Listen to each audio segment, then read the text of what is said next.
Father, I just pray the right individual sees this video today, not just anybody, Holy Spirit, but the one that you have chosen to see this right now prophetic word. You're seeing this because you are in a desperate situation. You are between a rock and a hard spot, and you don't know where to go or what to do. And God sent me here because you have been desperately needing a breakout moment, a breakthrough. And God told me if I would release this word, that you would receive your breakthrough, breakout moment. I want you to type breakthrough in the comments, because what God is about to tell you next is literally going to cause you to save this video and share it with 3 people to bring God glory. Now, God just said that I'm about to accelerate your situation in your favor. God is putting the angels of heaven on assignment over your life. Your situation's about to flip. The script is about to flip. It's about to turn in your favor. God says, get ready. I want you to type get ready in the comments. I want you to go and receive your daily prophetic words, because God has so many more things he wants to share with you right now. And I want you to remember this. I love you.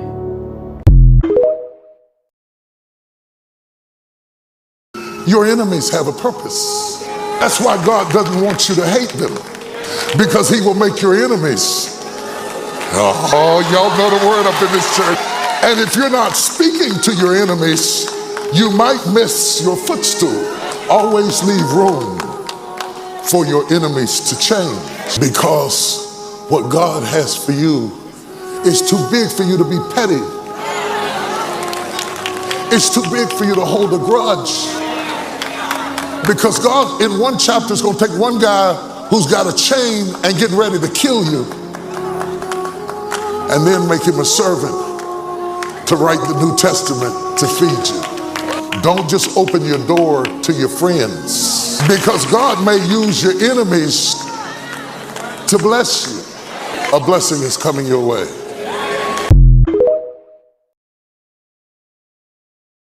Can you imagine Jesus dropping the cross? I've had enough!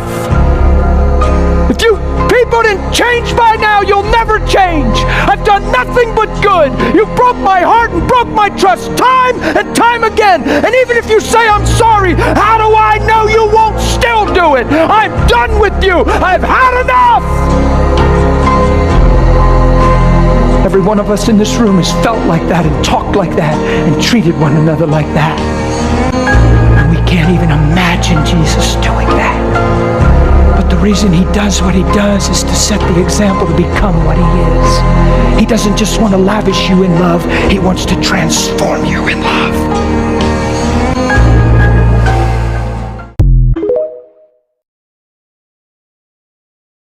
There are 3 angels named in the Bible: Michael, Gabriel, and Lucifer. 2 of them are still in place, 1 is not. Jesus said one of them fell like lightning. He saw Satan fall like lightning. He had instruments on the inside of him. He could sing better than everybody you know put together. But instead of the worship coming through him, he wanted it to come to him. And so God had to kick him out, because nobody can handle worship but the living God. And nobody is worthy of worship but the living God. The reason why the enemy hates you so much is because you and I get to worship God out of choice. He failed once and got kicked out. We fail all the time, and he still wants to hear from us.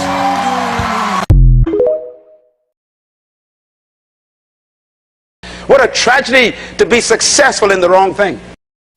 It's frightening to be perfectly successful in something God never told you to do. Therefore, the future of your life should be always tapping into God. What did he create me to be? And therefore, God says his purpose will prevail. What is purpose? Purpose is defined as the original reason for the existence of a thing. In other words, purpose is why a thing was made. Secondly, purpose is the reason why something was created. In other words, whatever you were born to do is why God created you.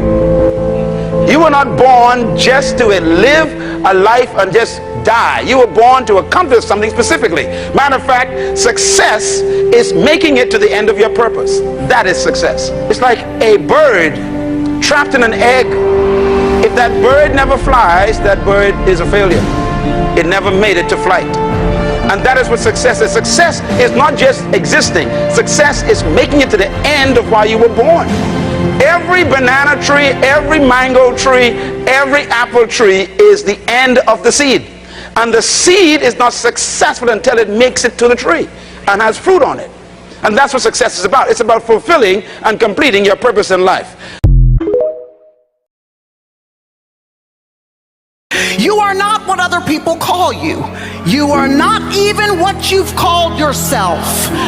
Only the one who created you has the right and the authority to identify you. So for a few minutes this morning, I just came to remind you what your name is. I came to remind you who you are.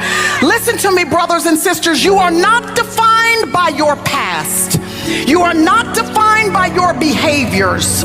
You are not defined by your failures. You are not defined by your struggles. You are not defined by your feelings. You are not defined by your circumstances. You are not defined by the here today, gone tomorrow, false ideologies and watered down philosophies of our current culture. You are who God says you are. It don't matter what other folks have been calling you.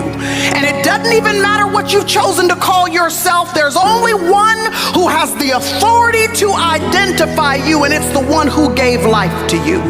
Others aren't qualified to name you. Circumstances aren't powerful enough to define you. Your story may have hurt you, but it does not shape the totality of who you are.